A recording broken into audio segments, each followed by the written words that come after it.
പ്രിയ ദൈവപൈതലേ, നിൻ്റെ പ്രാർത്ഥനയ്ക്ക് മറുപടിയായി.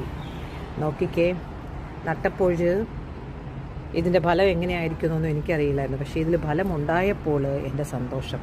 ഇതുപോലെ നമ്മൾ പ്രാർത്ഥിക്കുന്നത് ഇമ്മീഡിയറ്റ്ലി ഉത്തരം ലഭിക്കണമെന്നില്ല. അതിൻ്റെ വളർച്ചയ്ക്കനുസരിച്ച് ആത്മീയമായ നിങ്ങൾ എൻ്റെ നാമത്തിൽ ചോദിക്കുമെന്ന് ഞാൻ നിങ്ങൾക്ക് തരുന്ന കർത്താവ് പറഞ്ഞു. അവൻ്റെ ഇഷ്ടത്തെ അറിയുമ്പോൾ ആ വളർച്ചയ്ക്കനുസരിച്ച്, ആത്മാവിൻ്റെ വചനത്തിൻ്റെ നിറവിനനുസരിച്ച് നമ്മുടെ ആഗ്രഹങ്ങൾ ദൈവേഷ്ടമായി മാറുമ്പോൾ അതിനൊരു സമയം വെച്ചിട്ടുണ്ട്. അത് വരും നിശ്ചയമേ. ഹല്ലേലൂയ. അപ്പോയിൻ്റഡ് ടൈമിൽ അതിൻ്റെ ആ വേരുറച്ചു കഴിയുമ്പോൾ അതിൻ്റെ മറുപടി.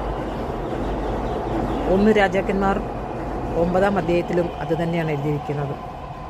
ശലോമോൻ്റെ പ്രാർത്ഥനയ്ക്ക് മറുപടിയായി. 8-ാം അധ്യായത്തിൽ അവനൊരു പ്രാർത്ഥന കഴിച്ചു ജനത്തിന് വേണ്ടിയിട്ട്. അവൻ്റെ പേഴ്സണൽ പ്രാർത്ഥനയല്ലായിരുന്നു.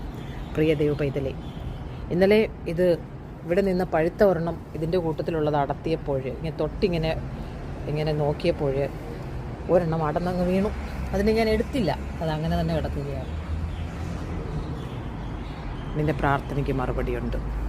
സമയാസമയങ്ങളിൽ, കാലങ്ങളെയും പകലിനെയൊക്കെ നിശ്ചയിച്ചിരിക്കുന്ന ദൈവം അതത് സമയങ്ങളിൽ നമ്മുടെ പ്രാർത്ഥനയ്ക്ക് മറുപടിയുണ്ട്.